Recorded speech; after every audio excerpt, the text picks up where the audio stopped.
오늘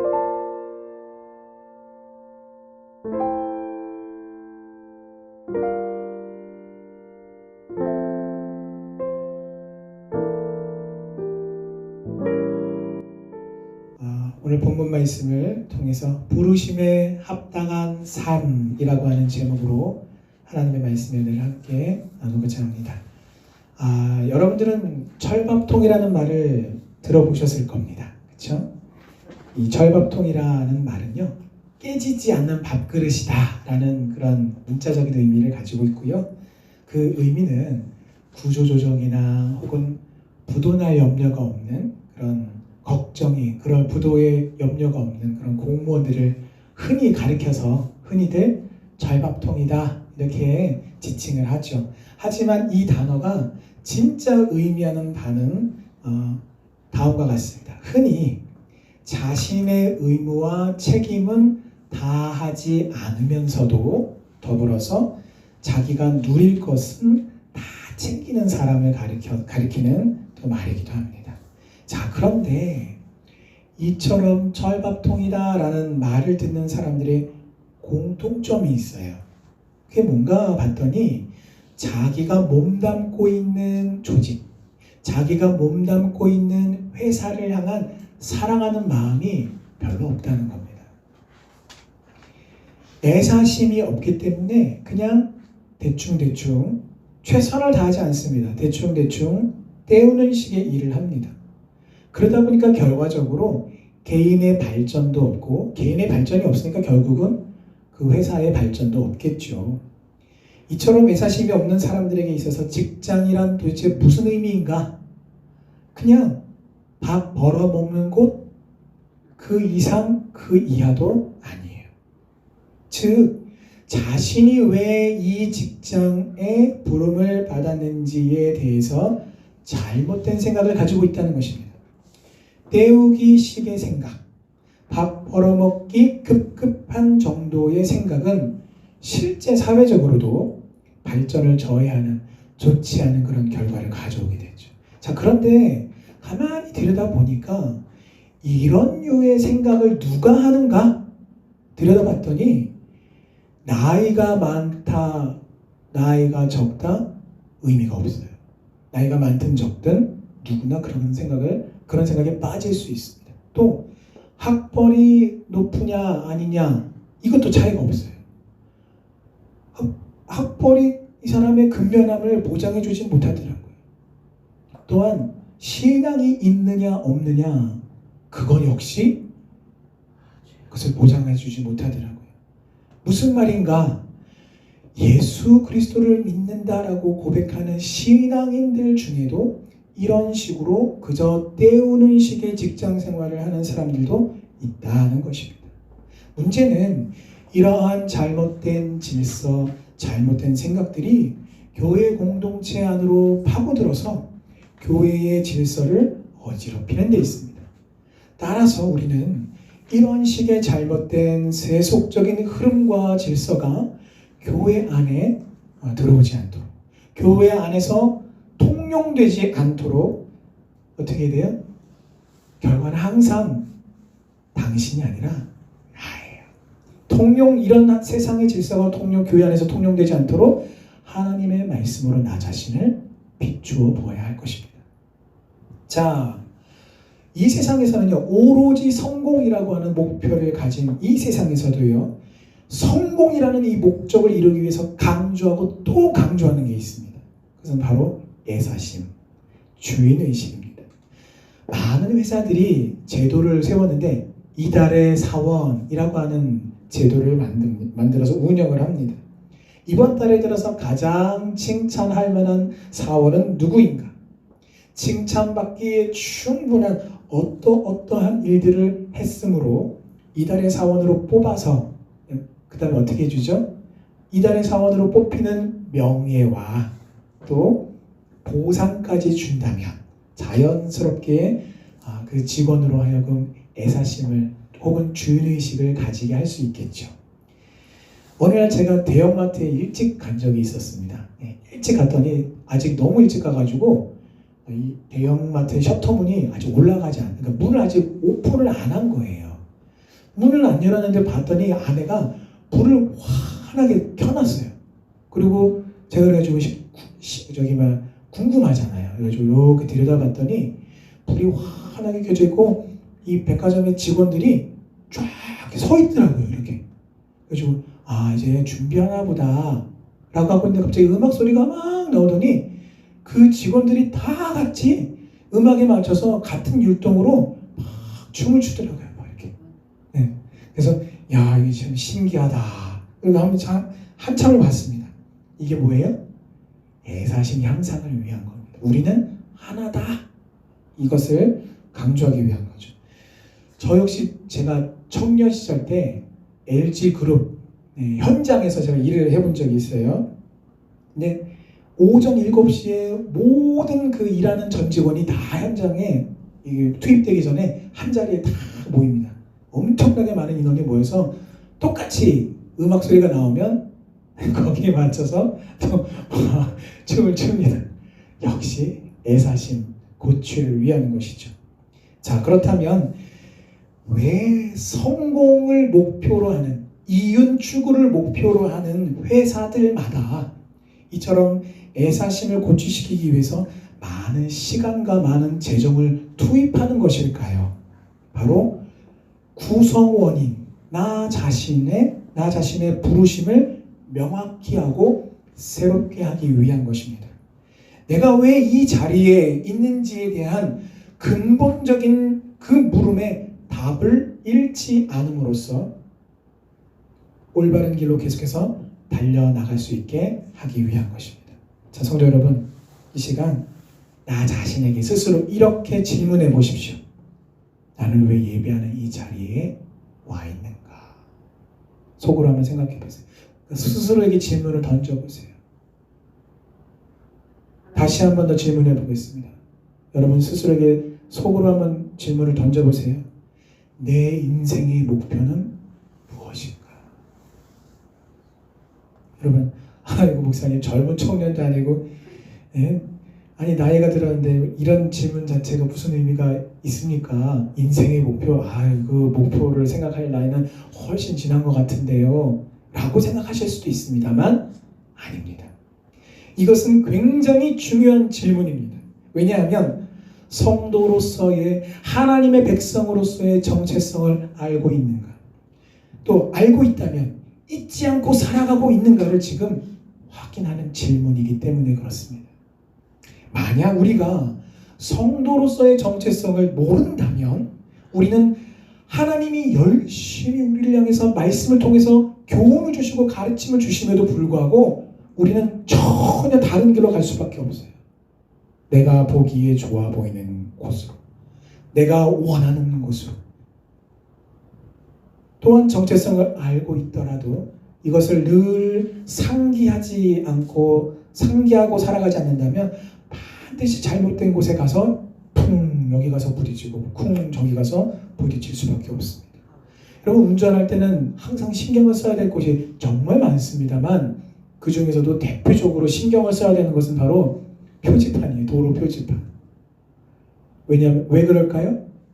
길이라고 하는 것은 항상 똑바로 난 고든 길만 있는 게 아니기 때문에 그렇습니다. 운전을 하다 보면 표지판에 나와요. 우회전하시오, 좌회전하시오. 또 한참 가다 또 무슨 또 나옵니까? 막다른 길입니다. 유턴하시오. 그렇기 때문에 표지판을 잘 보고 그 표지판에 집중할 때에 우리는 사고가 나지 않고 안전하게 목적지까지 갈 수 있는 것입니다. 우리는 오늘 본문 말씀을 통해서 성도로서의 정체성을 다시 한번 알아보고 또한 그 정체성을 다시 새롭게 함으로써 나를 하나님의 백성으로 부르신 하나님의 부르심에 합당한 삶을 열망하고 또한 헌신하게 되기를 주님의 이름으로 축원합니다. 오늘 본문에는요 전쟁터와 병사들의 이야기가 소개가 되고 있습니다. 여러분 군인이란 전투에 승리하기 위해서 국가의 부름을 받은 사람을 말합니다. 따라서 군인으로서의 그 부르심의 목적은 어떻게 이룰 수 있을까요? 철저하게 명령에 복종함으로써 군법에 복종함으로써만이 이룰 수 있는 것입니다. 그런데 군 생활이 항상 녹록지만은 않아요. 군 생활을 하다 보면 사람이 인생을 살아간다라고 말할 때에 어떻습니까? 희노애락이 다 있잖아요. 근데 군대를 다녀오신 분들은 또 계시지만 아시겠지만 군대라고 하는 곳도 사람이 사는 곳이다 보니까 그 안에서도 희노애락이 다 있더라고요. 근데 젊은 시절에 저도 군대 가기 전에는 군대 가기 전 청년의 눈으로 군대를 바라봤을 때는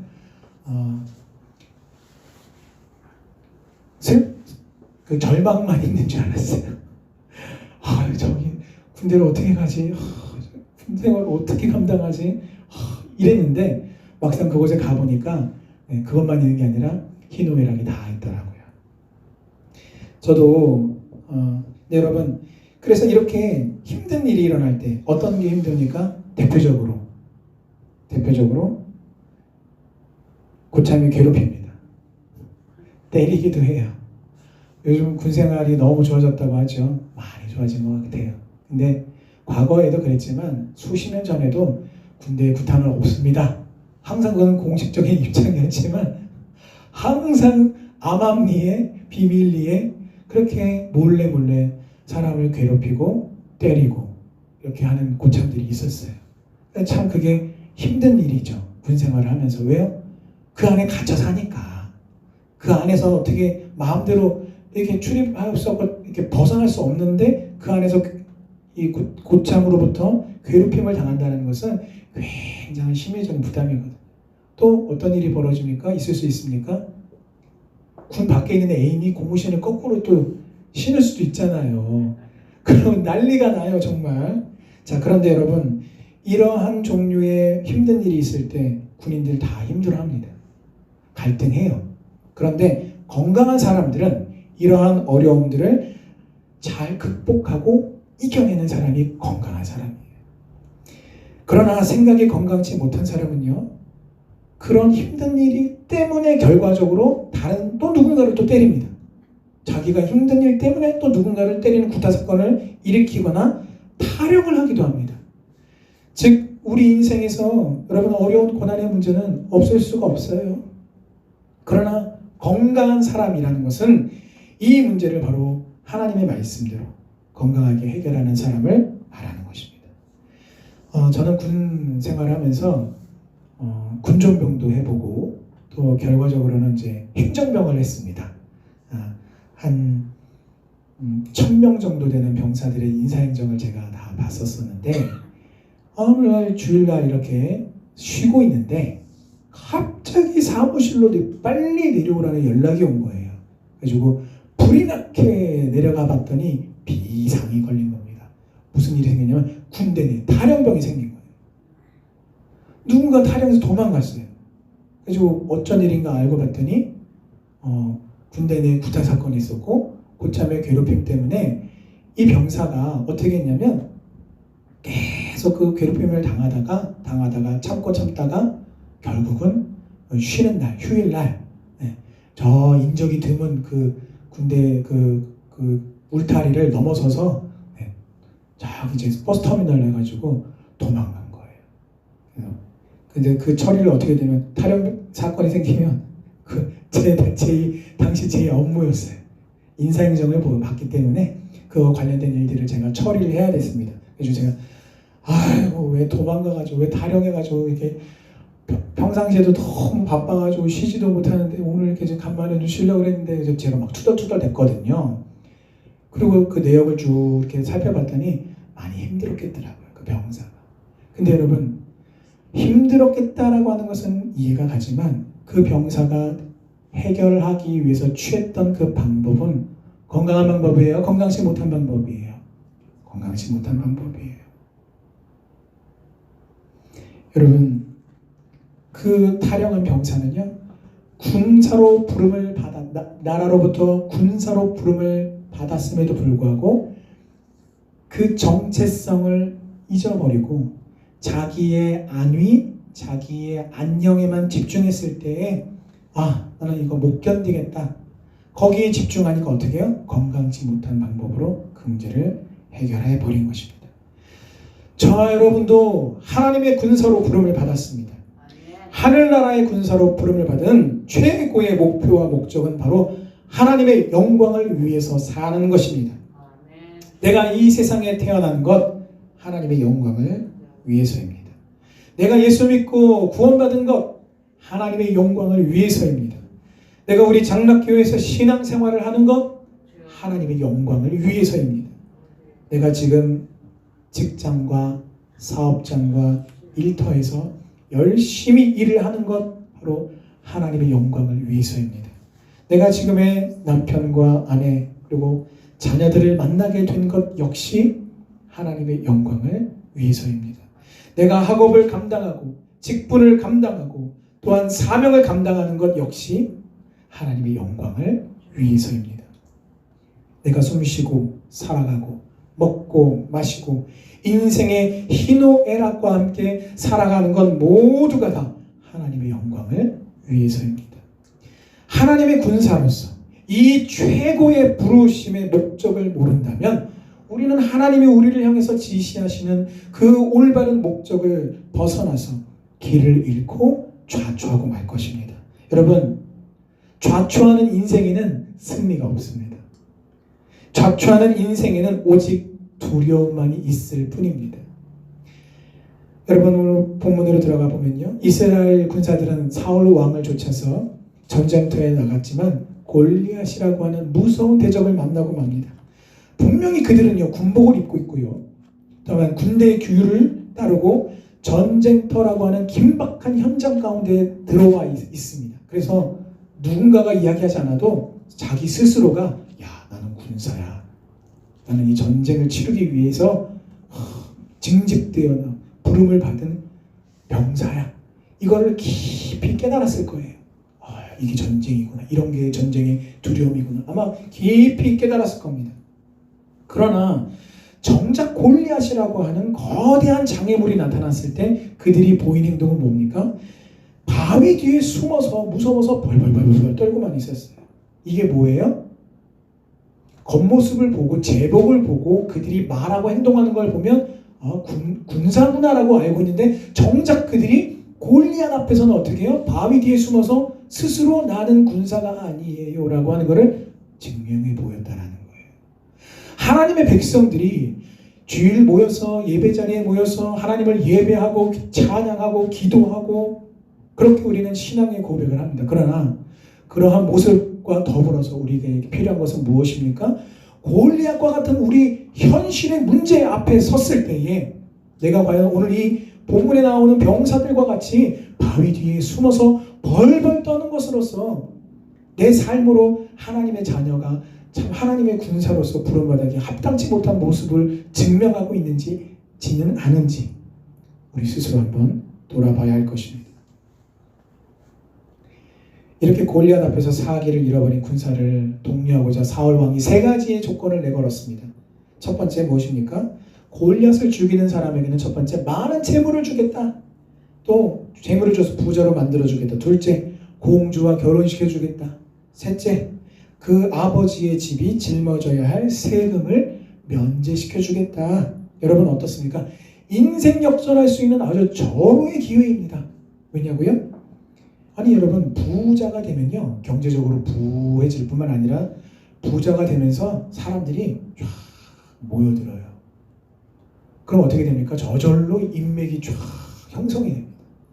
또 공주와 결혼해서 왕의 사위가 되면 어떻습니까? 사회적인 지위가 올라갑니다.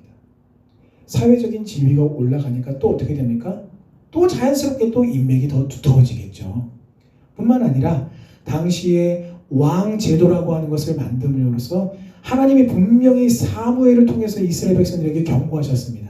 너희들이 그렇게 왕을 원하지만 왕의 제도를 하는 것은 국민들에게 많은 세금을 요구하는 제도야.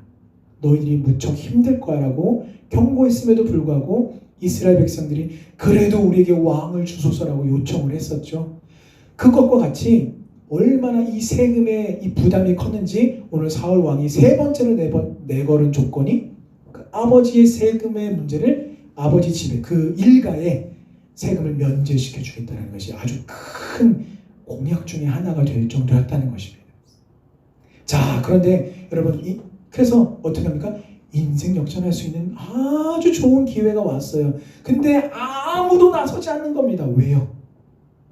아니, 아무리 부자가 되고 공주와 결혼을 하고 또 세금을 면제받은들 죽으면 다 헛거예요. 그러니까 다들 지금 그 죽음이 두려워서 아무도 나서지 않고 벌벌벌벌 무서워 떨고만 있는 것입니다. 목숨을 걸어야 했기 때문입니다. 어느 한 사람 예외 없이 재물과 공주와의 결혼과 세금 면제라는 공약보다 자신의 목숨이 훨씬 더 중요했기 때문에 이렇게 매력적인 조건에도 불구하고 한 명도 나서지 않았습니다. 이게 뭘 의미하는 걸까요? 이스라엘 백성들은 다 같이 똑같은 생각을 했습니다. 어떤 생각이요? 야, 저 골리앗 앞에 나가면 반드시 어떻게 된다? 죽는다. 근데 이게 어떤 한 사람의 특정인의 생각이 아니라 어쩌면 모든 이스라엘 백성들이 다 똑같은 생각을 했다라는 겁니다. 야, 저 앞에 나가면 반드시 죽는다. 이거는 게임이 안 돼. 이건 망한 거야. 이건 안 되는 거야. 왜 그럴까요? 그들은 자신의 목숨을 위해서 지금까지 살아온 사람들이었기 때문에 골리앗과 싸울 수 없었습니다.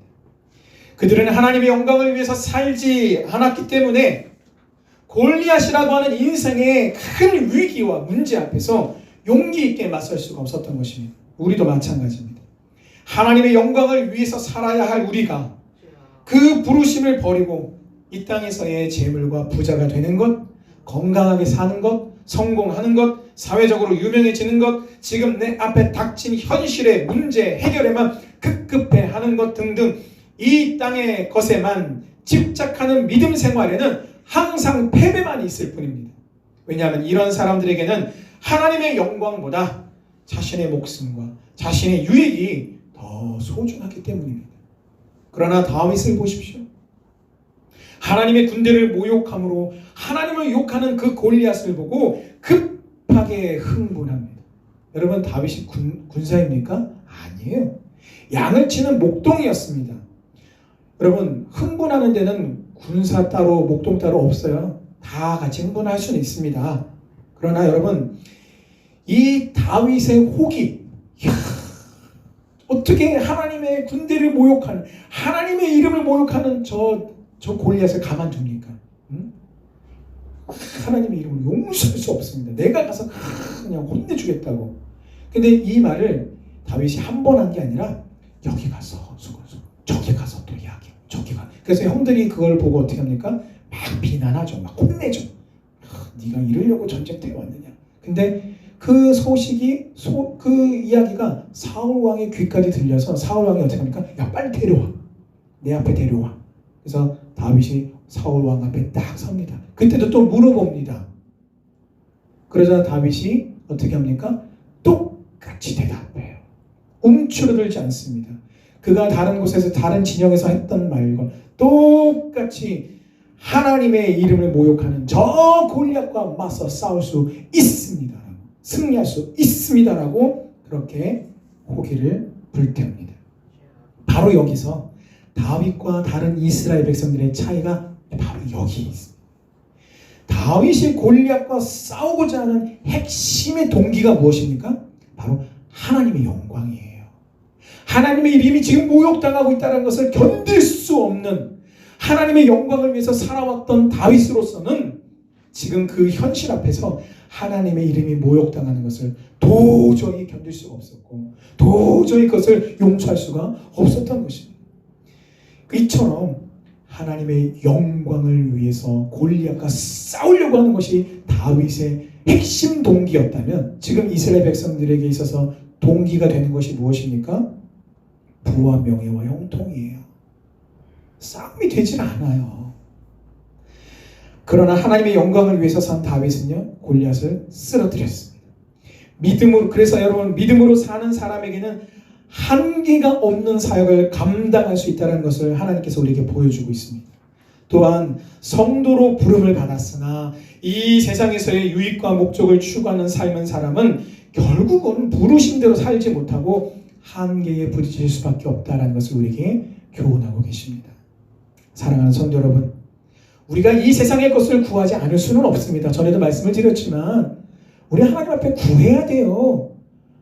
하나님, 부자가 되게 해주세요. 부자가 돼서 뭐 하려고? 하나님의 영광을 위해서 쓰겠다면 그 어떤 것이라도 구할 수 있는 것입니다.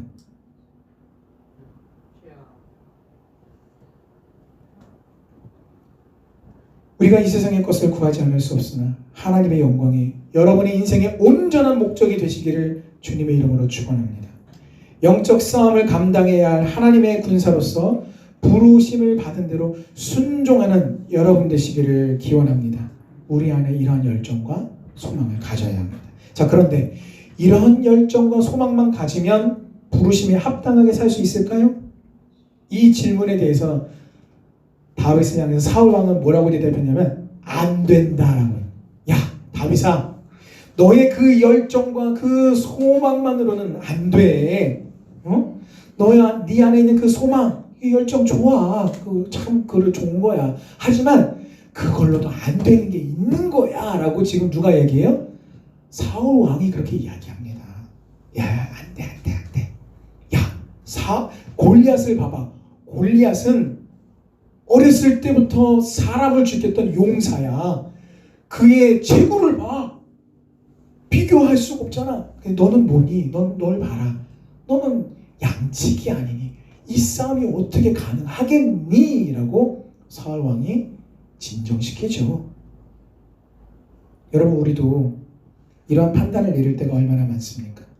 하나님이 나에게 주신 말씀은 좋아요. 기대도 돼요. 좋은 하나님의 말씀입니다. 참 하나님의 말씀이 기대가 됩니다. 라고 그렇게 하지만 뭐예요? 지금 내 현실을 바라보니까 뭐예요? 안 된다는 거예요. 하나님의 말씀은 하나님의 말씀이고 내 삶의 문제는 문제고 안 된다라는 거예요. 용사와 소년의 차이만큼이나 큰 괴리감을 느끼게 될 때에 우리는 의심하게 되고 급기야 어떻게 합니까? 이건 안 되는 겁니다. 라고 선을 딱 긋게 된다는 것이죠. 여러분, 사건 사고가 일어나면 경찰이 출동해서 어떻게 합니까? 현장을 보존하기 위해서 어떻게 해요? 폴리스 라인을 칩니다. 테이프를 쭉 쳐가지고 어떻게 해요? 사람들이 그 안에 접근하지 못하도록 막아요. 여기는 안 됩니다. 여기서부터 여기까지 안 돼요. 이거 안 돼요. 안 돼요. 왜요?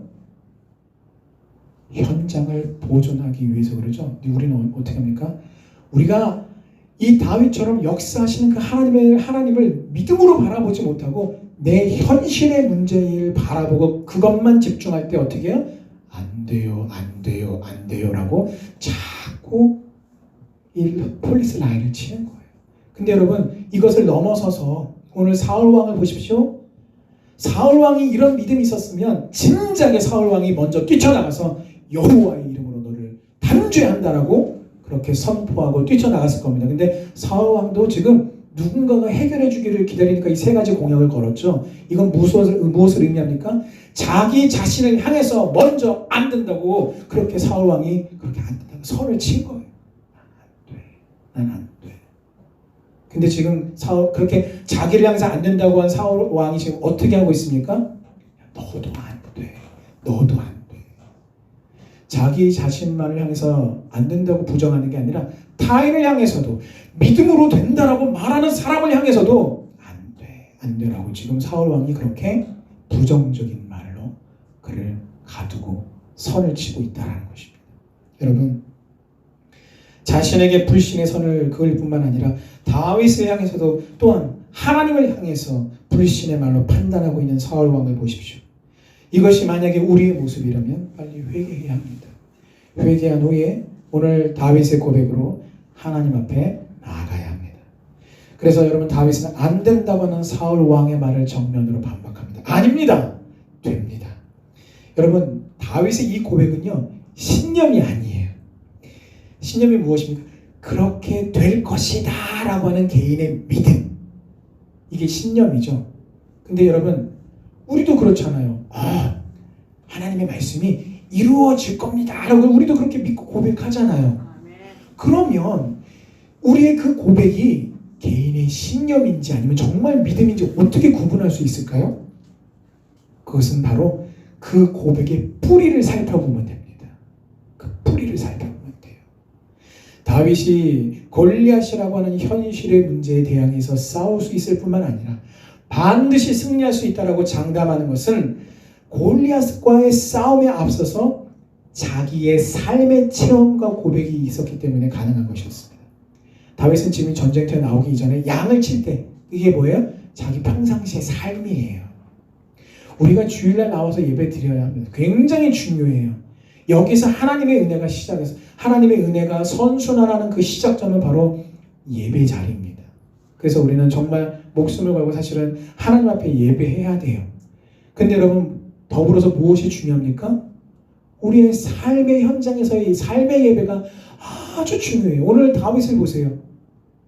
그가 지금 전쟁터에 나와서 어떤 상징적이고 어떤 이벤트적이고 이슈가 되는 어떤 그런 일에 할 수 있습니다 라고만 한 게 아니라 이미 다윗은 그의 평소의 삶 속에서 양을 치는, 그래서 다른 형들은 아무도 그렇게 다윗을 사실은 집안에서 아시잖아요. 다윗이 왕으로 기름 부음 받을 때를 기억한다면 다윗은 집안에서 형들로부터도 인정받지 못하는 그런 막내였구나. 더불어서 아버지로부터도 그렇게 왕으로 세울 사람이 이 집에 있습니다라고 했을 때 이야 아버지가 이새가 야, 다윗이다 이렇게 생각했다면 가장 먼저 불었을 텐데 어떻게 해요? 맨 마지막에 부를 정도로 존재감이 미미했다라는 거죠. 그랬던 다윗이 했던 일이 뭐예요? 양치는 거예요.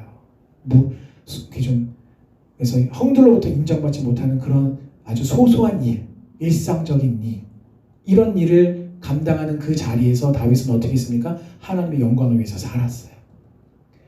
양을 치면서도 그는 하나님의 영광을 위해서 그렇게 양을 쳤고요. 그렇게 하나님의 영광을 위해서 양을 치면서 어떻게 합니까? 사자와 곰이라고 하는 현실의 위기 앞에서 목숨을 걸고 하나님 도와주세요. 물맷돌을 돌려서 사자를 물리치고 곰을 물리쳐서 그 입으로부터 양새끼를 구해내는, 그래서 하나님이 나와 함께 하신다라고 하는 그런 은혜의 역사의 체험을 그 삶 속에서 경험하고 그 기도 가운데 응답하시고 함께 하시고 도우시는 하나님의 능력의 손길을 경험한 다윗이었기 때문에 오늘 이 전쟁터의 현장에서도 아닙니다 사울왕이여 됩니다 라고 믿음으로 고백하고 믿음으로 선포할 수 있었던 것입니다.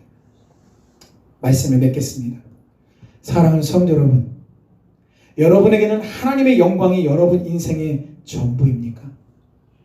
아니면 돈과 성공, 명예와 건강, 평안한 노후, 자녀들의 성공 혹은 발등에 떨어진 불을 끄기에 급급해 하는 데 빠져서 두려워하고 회의를 느끼며 패배자의 모습으로 근근히 살아가고 계십니까? 나를 그리스도의 군사로 부르신 하나님의 목적이 하나님의 영광인 것을 반드시 기억하시기를 바랍니다. 그리고 이 목적을 따라서 여러분이 계신 삶의 현장에서 말씀을 따라 순종하여 하나님의 영광을 구하시기를 바랍니다. 바로 그때에 하나님께서 임마누엘 역사로 여러분들을 도우실 줄 믿습니다. 그래서 여러분 모두가 오늘 이러한 다윗의 신앙의 고백과 신앙의 체험을 통해서 골리앗과 같은 절대 불가의 문제 앞에서도 다윗과 같이 믿음으로 승리하시기를 바랍니다. 아울러 다윗처럼 승리할 뿐만 아니라 나만 아니라 다른 지체들에게도, 여러분 사울왕과 정반대 다윗과 같은 사람 아닙니다 됩니다 나만 되는 게 아니라 어떻게 해요? 안 된다고 하는 우리 지체들을 향해서도 오늘 다윗처럼 믿음으로 됩니다 라고 그렇게 다른 지체들을 향해서도 하나님의 부르심을 상기시키고 하나님을 향한 불신앙의 벽을 무너뜨리는 다윗과 같은 귀한 사명까지 감당하는 우리 장락교회 모든 성도님들 되시기를 주님의 이름으로 축원합니다. 아멘.